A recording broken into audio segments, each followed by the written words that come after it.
Magic Makers. I'm Mombi. I'm Yukita Cosplay. Juju Jones. Juju Jones. And I'm CJ Peterson. Apparently, we've got some little magic makers in there making some mischief with our sounds. You're going to have to forgive us just a wee little bit. So get your wands to the ready, because we solemnly swear we're up to no good. And so are the little magic makers out there in the beyond. So you're going to have to bear with us just a little bit with our magic making mischief tonight. We have with us Kyle, Valle, and Erin Aine, and we're going to be talking about, if I pronounce this correctly, Autonomous, a micro horror. Did I do it correctly? Yes, absolutely. I've been practicing that. Yay! So I saw little bits and pieces of this, and this is honestly my worst nightmare when these auto cars started coming out. I originally thought it would be, what happened if somebody actually hacked into the car, but the idea of the car taking over completely actually terrifies me even more. Why don't you guys tell us about the movie itself? I know I kind of did, but go ahead and do it. Erin and Kyle, welcome. Awesome. Thank you guys so much for having us. It's great to be back. And a little bit about Autonomous. It's an original Screamify micro horror. So it's shot vertically. You binge watch it on your phone. It's 28 minutes long, but it's divided into 16 episodes. So it's a really quick watch. You just fly through. You can't stop scrolling. It follows a couple. Play one of the unhappy couple. Amy and Derek are arguing in the back of a driverless vehicle on the way home from a horrible dinner date. And long story short, mayhem ensues. The car takes them off course. They start realizing way too late. They're locked out of the app. They can't get out of the car, and then the real horror just starts to begin. That's not okay. That is seriously like one of my worst nightmares. I mean, with the electronics and cars nowadays, I would, like I said, that's like my worst nightmare of my car getting hacked. But I saw part of this thing in the back seat. What are you gonna do? How do you get out of it? It would be awful. It would be. I agree with you. I already was trepidatious about getting in any of these vehicles in real life, and after filming this and filming them as well, I definitely don't feel better about it. Yeah. To have one of those survival tools to pop the window out. Unfortunately, I don't know very many people who actually carry that around. So especially when it's not even your car, right? In your purse.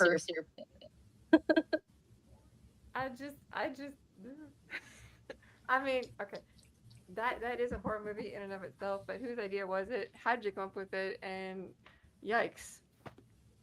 So this one actually written by Sean Overbeek, who's the founder of Screamify. And Screamify licensed ZombieCon Volume 1. We hopped on a call with Sean after us getting along really well and him telling us about how they were launching a couple different micro horrors. He told us about this he'd written for one. At the end of the call, we're like, yes, send us the script. We're interested. And I think it was the next day that we were already yes, we're back on contract. And Kyle was already starting pre-production. Yep. Fast. You guys sent Mombi the film? Is that accurate? No, they told me that it was coming up, and so I couldn't resist to watch it before we got a chance to have them on here. And I have to admit that I was seriously impressed with the way that they got this footage. It was almost claustrophobic because they were in this tiny car the whole time, and I literally was wondering if you had to have contortionist filming this, because this was insane how great they did in this confined space filming this. It was so crazy. Yes, your Circus Soleil performer right here. It was a bit of a challenge, especially because we shot on the Arri Alexa. That was extremely difficult. Sorry, I'm just trying to adjust my microphone here. I apologize. I can 100% confirm. And he is not a small man. He's a tall guy. He's a big guy. And the camera itself weighs like 30 something pounds when all is set up. So he's in the front, just crunching down, trying to get all the different angles. And from the back seat, I always joke, literally my view of Kyle, regardless of where he was of the camera and his Screamify hat just poking over. Wildly uncomfortable. car itself, the Jaguar type that they use for the Waymos, we rented the identical version, including the upholstery for all of the principal photography. And it is a, by size comparison, a fairly large vehicle, but for some reason, the internal structure of the car is like smaller than a compact car. So it made filming even more difficult. It was amazing. I mean, it was very impressive watching this. I mean, it was a micro horror with a micro space to film it, so I think it was on point. It was an absolute blast. It was unlike any project we've ever done, for sure. I mean, the subject matter being so timely, the Waymo's kind of really just hitting the ground running, pun intended. And then also it being shot vertically, meant to be binge watched on your phone like that. And just the format of 16 episodes, a minute or two each. It was felt very much of the moment and kind of like where everything, not everything is headed, but there's a niche and a space for this type of content. And it feels really good to be on the forefront of it. Okay, so I gotta ask, taking a poll from my sisters, would you guys get in a car where there's no driver? We have. Actually, for filming for principal photography, we actually had the actors get in one, and we did some filming in there. And then we actually, for I guess the building out to the project and pre-production, I had to get in one and drive around parts of Atlanta so I could recreate it, properly. And it was absolutely terrifying because it all it feels vaguely futuristic while also being extremely horrifying, especially when you come to an intersection. You've got like 50 cars coming straight on, and you're waiting for it to stop. You're waiting for it to stop. It's pulling up. It kind of slows down. The cars are getting closer. You're kind of like, okay, it's time to stop. And when the cars get within like 100 yards, it's like, oh, okay, and traffic ahead coming to a stop. You're like, yeah, there's a little traffic coming. There's like 50 cars down there. What are you doing? So a little bit hairy. Nope, not I.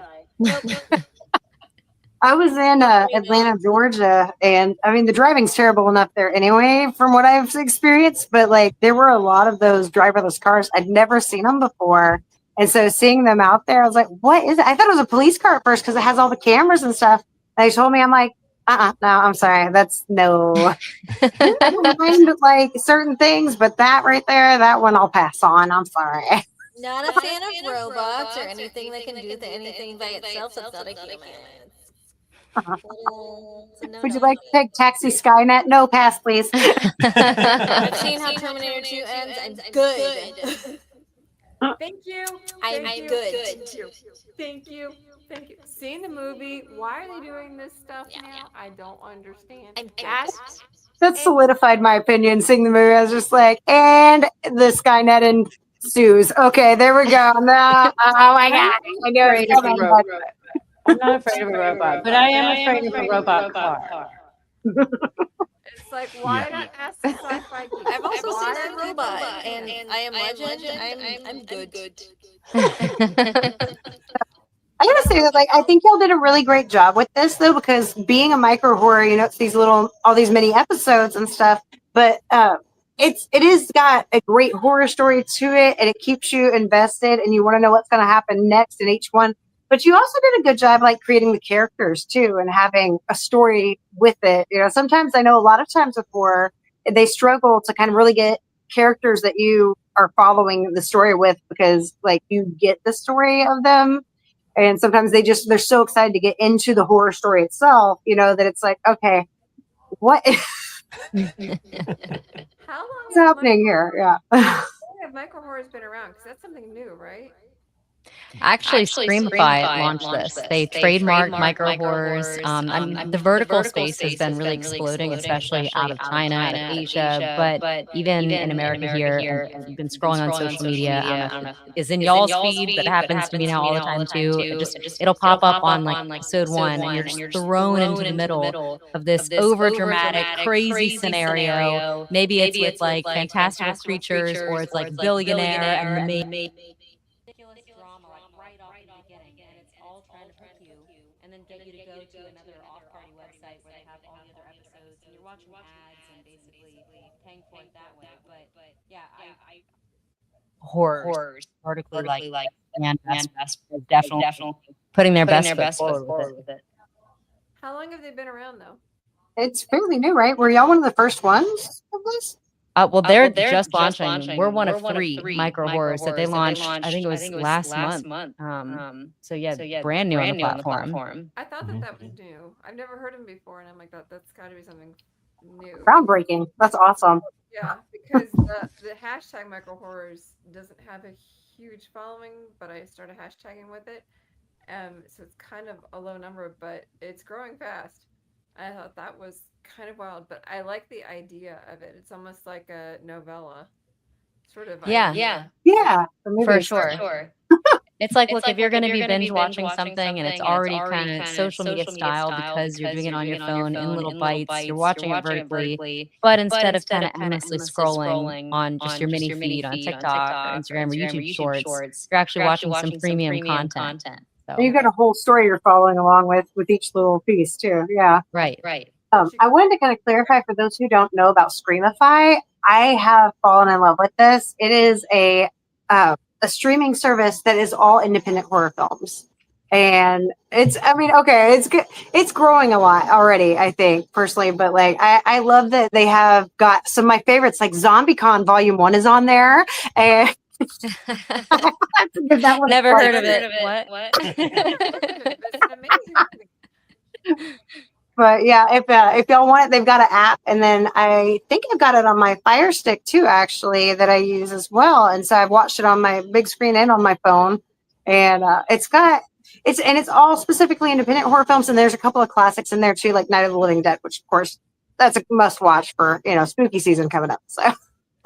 Yeah, they're awesome. They just launched last year, but they've been growing like crazy. Like you said, their library has been expanding, their catalog is expanding. And they launched with the premise of we're here to support independent filmmaking, indie horror, but especially independent filmmakers. And that was definitely our experience. They were so supportive. They gave us creative freedom. They were funding the project, but they were in no way, overseeing us and a lot of cooks in the kitchen. We had so much creative freedom. Yeah, it was fantastic. A really great experience. So rarely do you get kind of the funding and the story coming from a place and then having so little kind of direct oversight. And their, I guess, take on indie filmmaking is ostensibly, we trust you guys to make this project, so go forth and make it. And I kind of had my Christopher Nolan moment where I was like, wait, you're not going to sit on my shoulder the entire time. They're like, no, you're fine. This is great. And they even had a documentary reality cruise, like follow us for an entire day and put together something called Behind the Screens. We have a whole episode on there. And not only was it from that day, but it was all the other behind the scenes that we were gathering, like spliced in there. And they were interviewing us. It was going to show this way. Start off with my narration, and they've pulled from other, I think, IMDb, Facebook, who knows where, like images of Kyle and I from the years past, me, telling our story of how we met, how we got into production through, SoundCloud Optimus. So it was a cool experience, but I think anyone that loves independent filmmaking or especially horror films, like definitely check it out because it gives. It was a behind-the-scenes look of how the meat is made. I used to see that. I thought they did a really good job. I loved it. It got me interested in wanting to see the micro horror stuff too. Whenever I think I saw that right before I got a chance to actually watch it, so I was like, okay, I gotta see this. This is interesting. Though we didn't really get the full view of the contortionism. I really wanted to see more of that after seeing it. I'm like, okay, how are you getting that shot with him in there? No one wants to see that. Trust me. It's like the legs on the dashboard bent up around. You look your own horror movie up in there with like crawling on the ceiling with the arms backwards. After almost every take, right? We were doing 15-page blocks. So Erin and Dominic plays Derek. They did a fantastic job. We ran it very much like a stage play, shooting it in log chunks when we didn't have to cut away for special effects or no spoilers, but like the monster specific stuff. So I'm sitting in the front seat of the car, fairly much as you described it, with legs kind of going out everywhere I can put them, and this 30-pound camera rig on top of me, sitting on a beanbag that I'm trying to balance on a sandbag so we don't like tear up the inside of this rented car. And after each like 15-minute take, I like my body would lock up, and I just kind of be stuck there in that position, and so I'd be like, help. And someone would come in and grab the camera from me. And then I think my friend Chad Tolson, who's the sound guy on the project, would come in, and he'd carefully help like unstretch all of my body parts so I could like squeeze my way back out. Like peel Kyle out of there like he's a stick. Out of the car. Oh my gosh. Birth with a 16-month-old daughter and like getting up and crawling and moving all the time. It didn't prepare me at all. False advertising. I don't even think yoga could compare to So what's your next project you guys have in mind? So we got a couple different scripts, feature films, and like development deals that we're putting together, but ultimately it just depends on with the financing, which one comes through first. We do as well have our feature film, It's Watching. It is still in post-production because we shot it. It was ready to go, basically just the littlest bit still needs to be done on sound. And then ZombieCon got released, and we shifted focus to its release and the marketing. And then Autonomous, like literally pulled up, and we got in that car, sailed away onto that. Fantastic pun. Yes, thank you. Wheels turn. And so hopefully we'll be able to get back to It's Watching soon. It's a fun film. It's definitely a bottle film. It's small. Kyle is the starring actor and did like per usual, but on it. Or it's got comedy. We're looking forward to that too. Yep, and we're working on ZombieCon too. So we're basically in a position with that of, do we go with the opportunities that we have at this moment, and kind of pare down the script? Because I did write the script with no budget in mind. Or do we hold out and see if we can get a little more money for it so we can kind of explore the more crazy side of that cinematic vision? So that's currently in like the biggest holding pattern, and then there are a number of projects that fall below that. One might be starting in January, and like the financing is coming together with that right now. I can't really say too much more about that, but that's on a good track. It's going to be a horror, like comedy. Clearly, horror is like our bread and butter. It's the go-to. we definitely experience with it by this point. Yeah. You're good at it. So that's We're excited. We're excited for ZombieCon Volume 2, man. We're ready. So we've got some commentary real quick from the comments are talking about the echoing and the feedback. Guys, we know there's just some pesky piskies that got everywhere because Gilderoy, he be doing things. So until we can get Hermione to come back from her potions class to help us out, we're gonna deal with the pixies. Sorry, guys. It kind of makes us sound mysterious. Try your hardest. Sorry, guys. Our echo? Yeah, No. technical issues are happening, and we apologize, but it's worth it. So stick around, and we're talking about Autonomous, the micro horror, and Screamify is where it's on the independent horror and films streaming, and all their awesome projects that are coming up as well. So it's worth it. Stick around. Listen, it's just so nice that you get to hear it twice. The couscous. There you go. I think it gives it a nice like horror context to go along with the topic. I think it works, AI doesn't like us talking and putting in a bad light, the way that we have with Autonomous, so it's clearly seeking revenge on us right now. I'm aware. We all have an echo. It's a thing. We all have an echo, dude. We get it. Stick along for the ride. It's fun. Unfortunately, we're stuck. We tried to fix it for 15 minutes. We've been trying to fix it, and now we're just getting double the fun. There you go. There you go. We tried. Unfortunately, it's not going to work getting fixed. So But that's really cool. It's all good. Yeah. Sometimes we have technical difficulties that we cannot fix, and the gremlins decided to take over tonight. But we're still having fun with Kyle and Erin tonight, talking about their upcoming movies and what they've got cooking and what they've got going on. So back to Kyle and Erin and what they've got going on next in line. So where do you guys get all of your ideas? Because you guys' mind is wild. That's all I've got to say. Oh, this is all Kyle when it comes to the story creation, writing. Well, no, Sean actually wrote For Autonomous, yeah. Yeah. This was the founder of Screamify, Sean, but ZombieCon and our web series and shorts, this is like Kyle just comes up with the craziest things, but his most impressive quality is how fast he writes scripts too. Oh, yeah. We've been on a vacation for the last almost month with other work things in between, and he still wrote 2 feature film scripts just, casually. Good grief. Writing's Oh, great. sorry. Because my mic was off for a second there. So I have to ask, like, in your notebook of ideas, how many do you think you have in the works? Like, I know everyone has that little list of ideas of ones that they've got coming, and I'm figuring there's probably like a good 100 as a minimum in there somewhere.